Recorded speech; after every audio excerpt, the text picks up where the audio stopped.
Okay, so I will explain about the meaning and lag in monarchy and nationalism.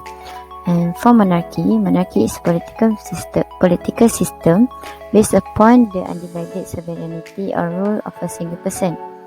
And it was led by a monarch with a form of government. And next is nationalism. Nationalism is a way of thinking that says that some group of humans, such as ethnic groups, so they don't have a specific land because they should be free to rule themselves. My name is Raya binti Monarchy. Today I will explain the characteristic of monarchy. The monarchy was executed with the political or social culture hereditary rule, where the king will have a power and his power passing to his bloodline. The first example was the absolute monarchy, which the leader have the power over the state and the government. Secondly, the constitutional monarchy, which the leader have the limit of power and he need the agreement from the parliament. Okay, next, I will explain the characteristic of a nationalism. Nationalism was ideology about the placing the country and the race at the rightful place. For example, the civil nationalism is about the participation of an ethnic folk, and next, the ethnic nationalism was about the original culture. Hi, I am Ahmad Zuri. I will discuss about two parts. The first part, I will talk about how does nationalism works. Okay, nationalists demands to be independent from other countries due to they want freedom and have their own state, so they don't join global organization or collaborate with other countries on joint efforts because they believe in the superiority of their shared attributes, and this makes the nationalists often stereotypes about different ethnic, religious and cultural groups. Okay, next I will talk about how does monarchy works. Monarchy is a form of government that has a single person known as monarch, as it has of state. Monarch always use titles such as king, queen, emperor or empress. The title always handed down through bloodline.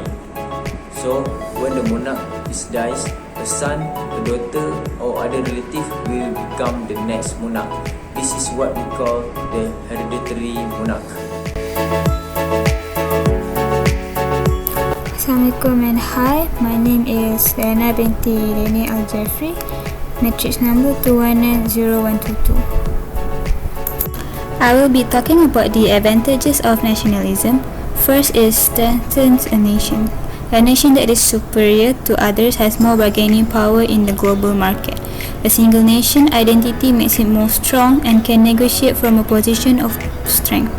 Second is patriotism. Nationalism brings about a sense of belonging, love and attachment to one's homeland. Third is unity and diversity. Nationalism ensures there is unity by establishing a single identity in terms of culture, language and religion. Next is advantages of monarchy. There is reduction in political polarization. It reduces the political bickering in a country because only the ruler has the final say on some matters. Second is there are fewer disruptions during the transfer of power. Each person within the ruling group knows who will be taking the leadership role, so there are less uncertainty from top to bottom. Thank you. I will be passing to the next person. Is my matric number is 2190183. Just of monarchy, it can be difficult to stop the powers of the monarchy. The head of state has absolute control over the government. Secondly, monarchies create a class-based society. Almost any government structure results in the formation of a class-based society. Thirdly, monarchies can require minors to serve as their country's head of state.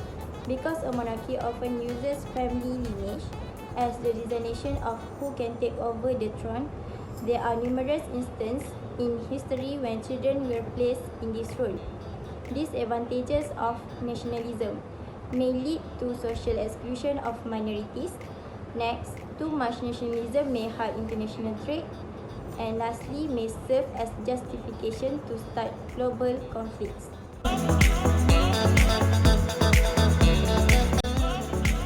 Hi, Assalamualaikum warahmatullahi wabarakatuh. My name is Muhammad Hidayat Waiman bin Kamis.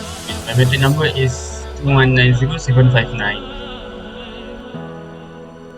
Okay, based on the task given, which is better, monarchy or nationalism? In our opinion, nationalism is better because nationalism tends to promote the interests of a particular nation, as in a group of people, especially the aim of gaining and maintaining the nation's sovereignty, which is self-governance. In Malay, we call kedaulatan, over its homeland. This system will promote togetherness in defending the nation and focusing on the development. Hence, the nation can strengthen interracial unity, especially to a multiracial countries such as Malaysia. Besides, reach an era of superior modernity like Singapore. Okay, a monarchy system is a type of government in which the king is the leader of the nation, and king have absolute power to his nation. Even though this system is the oldest in the world, it has many flaws over the time. Monarchy will increase the chances for a rebellious society as the result of bad leadership that can cripple a brilliant nation. Next, in most cases, people in lower socio-economic classes earn a little privilege. So little. So, that's all from me. I will pass to the next person. Thank you. Okay, so now we will start about the chronology from monarchy to nationalism in Napoleonic War. Okay, Napoleon Bonaparte was a French military and political leader who rose to prominence toward the end of the French Revolution. The Napoleonic War began after he declared himself as emperor in 1804. Napoleon began leading armies to conquer neighboring countries in Europe. His goal was to create a French empire in Europe, and by 1812, he controlled most of Europe.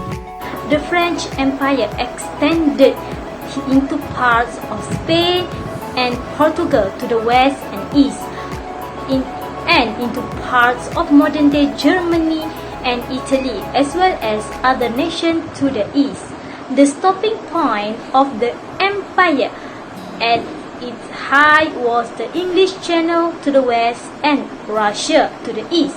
Britain and Russia were two places Napoleon was never able to conquer and consequently helped lead to his defeat. Good evening. I would like to present about the mistakes that led to Napoleon's downfall.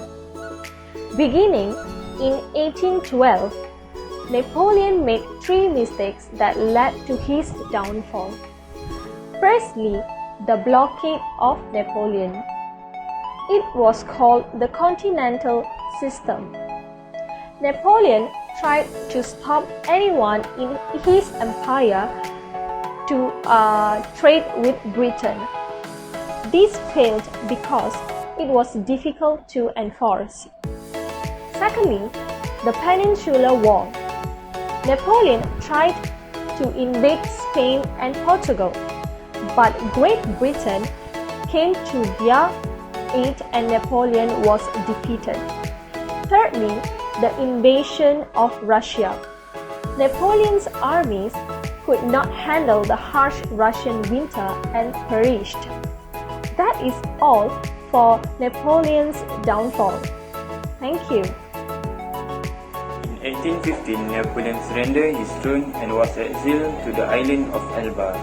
He escaped from Elba in 1815 and then gathered his allies, and in the 100 Days waged his final attempt at power. Napoleon's final defeat came at Waterloo, where he was defeated by an international force after which he was exiled for the remainder of his life to the island of San Helena. Okay, so after the Napoleon's final defeat, the immediate effect of the Napoleonic War were the developments and the spread of nationalism and the further revolution in Europe. So as Napoleon's army will conquer the other nation, his soldiers also began to spread ideas of enlightenment, which is the changes in government and revolution. So these ideas indirectly lead to the Napoleon defeats, as the people in Europe began learning about the challenge to government, as well as a new system of the government. So I will continue the presentation from Henry Habizel. The Napoleon armies who had lived through the French Revolution share news of the cause and event of their own revolution. Therefore, spreading enlightenment ideas about natural rights, social contract, and limited government. His army even backed revolutionary government or movement in the land of the conqueror. At the same time, Napoleon tried to impose French custom and culture, and in response, the conquered people began feeling more loyal to their own nation and custom. Citizens of conquered lands such as Austria, Prussia, Italy, and Portugal therefore began wanting to eliminate the French presence in order to gain self-rule, and the idea of nationalism developed and began to spread. Nationalism is the belief that one's greatest loyalty is to a shared culture, including aspects of common history, language, religion, and nationality, rather than to a leader or border. As a result of Napoleon's conquest of Europe, nationalist sentiments were ignited. Enlightenment ideal, which manifests into the French slogan of Liberté, Égalité, Fraternité, of liberty, equality, fraternity, became the rallying cry for the mass across Europe and throughout the world in the 1800 years, contributing to the growth of nationalism, which in turn caused various revolutions across Europe and even into Latin America. Former absolute monarchs who were defeated by Napoleon met after his exile in 1815 at the Congress of Vienna. There, they re-established the balance of power in Europe by reinstating absolute monarchies. Also, all lands taken by Napoleon were returned to the nations to which they belonged after Napoleon's rule. Because of the new idea that had spread and growing feeling of nationalism, people in Europe wanted a change in government. These absolute monarchs therefore had to suppress the democratic movement encouraged by the French Revolution. Despite this movement to return conservative people who are against change and hold to traditional values and attitude to power, the ideals of liberty, equality, and fraternity spread, feeding the nationalist movement of the 1830s and 1840s. The two main aspects of nationalist movement in the 1800s were unification and separation. Unification is when people of a common culture from different states join together, and separation is when groups split off from their current government to form one that was more representative of their own interests. Liberals, those who are open to new ideas and are willing to move away from tradition. And radical, those who want a total and complete change in social and political reform. Late nationalist movements to create nation states all across Europe after 1850.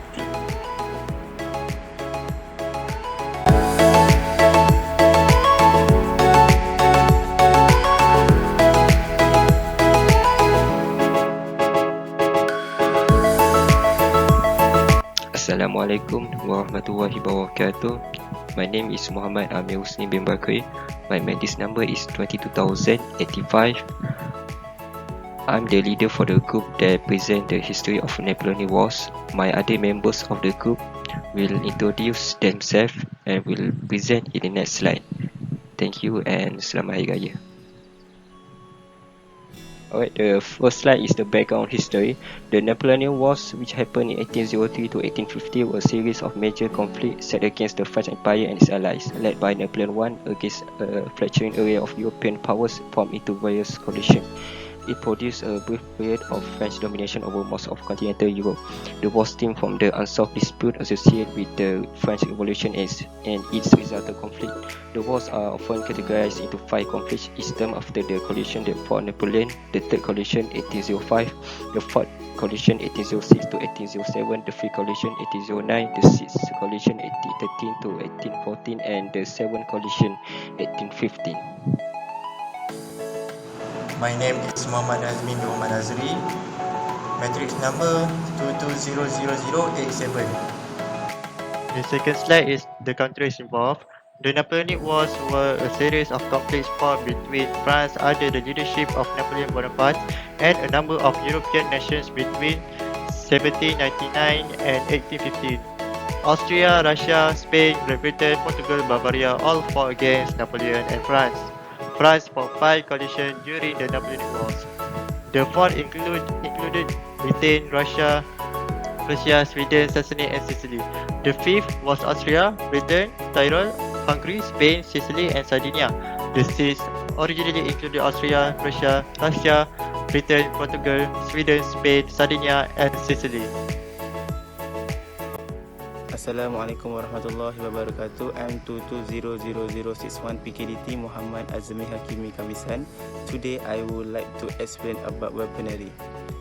Soldiers were equipped with many different tools to fight.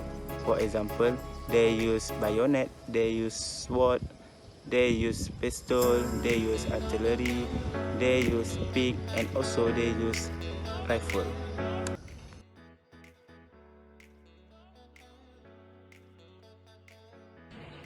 Okay, Assalamualaikum warahmatullahi wabarakatuh. My name is Abdul Akram Haikal bin Abdul Alim. My matric number is 220067. I'm from ZK01A. Okay, today I want to present about Napoleon war strategy. Okay, first of all, the strategy of the central position was Napoleon's key to winning. It involved attacking 2 cooperation armies at their hinge, swinging around the fight one until it fell, then turning the face to the others. It allowed the use of a smaller force to defeat a larger one. It was successful at some battles but failed at the battles of Waterloo and Napoleon was defeated because he was not able to prevent the joining of the British and Dutch force. Okay, that's all from the strategy of the Napoleon War. Thank you. Assalamualaikum. My name is Muhammad Ashraf bin Abdul Mukti. Matrix number 220069. So the Napoleon lost in troop but attacked Russia with 500,000 men, and then they retreat because of the harsh weather. On November 1815, the war was ended, and on 5 May 1821, Napoleon died from stomach cancer. So that's the ending of the Napoleon War.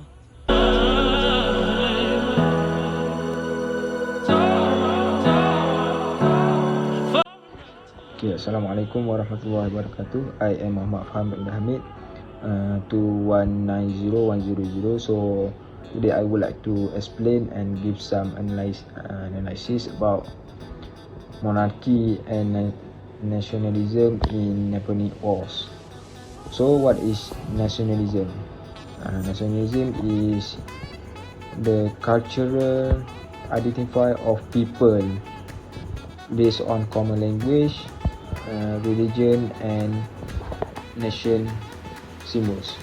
So in France, they spread nationalism in 2 ways. First, they were viewed as hated oppressors for deposing kings, and trying to instill France laws and custom in dependent states. Next, France nationalism also show other countries what the people of a nation could do if they united together.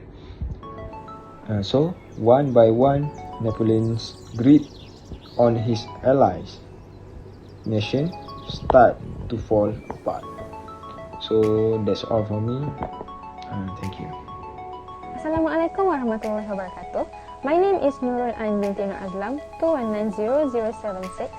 Today I want to share about nationalism in Napoleonic War. In Napoleonic War, Napoleon Bonaparte of France commanded the ideological environment which made nationalism grow and helped to turn the idea of nation into one of the most powerful political forces. Napoleon's conquest and the strong reactions they provoked in England, Spain, Germany, Poland and Russia had intensified and diffused the civic ideas of national autonomy, unity and identity across Europe and throughout Latin America. The new political culture which arose out of the revolution focused on the concept of the democratic, sovereign nation as a noble political and social unit for the organization of society. Assalamualaikum and Selamat Hari Raya everyone. I am Nolana binti Rasidi 2190751 will present about the monarchy in Napoleonic War. Okay, in Paris, Napoleon crowned himself as the emperor of France. Despite already having absolute power through his position of first consul for life, Napoleon chose to hold a lavish and elaborate ceremony as to show off his strength, to cement the legitimacy of his regime and satisfy his allies and the powerful French elite. In doing this, Napoleon finally did away with the flimsy illusion of the French Republic and secured his position as the highest authority in the country, a king in all but names. Thank you. Assalamualaikum warahmatullahi wabarakatuh. My name is Muhammad Hafiz bin Muhammad Dordin 2190121. Okay, today I will talk about monarchy in Napoleon War. Okay, first thing first, we talk about restoration of Bourbon monarchy. The Bourbon restoration was the return of the house of the Bourbon to the France after the French Revolution and Napoleon Bonaparte.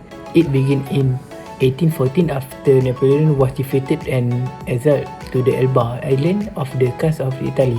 Okay, after that, after being removed by the Napoleon during the 100 days, Louis was returned to the power in 1815 and died in 1820. After that, Louis was succeeded by his younger brother Charles of the France, who ruled until he was removed in 1830 by the July Revolution. Thank you. And lastly, I would like to wish Selamat Hari Raya Maaf, Zahir, Batin to all Muslims in the world. Bye bye. Thank you.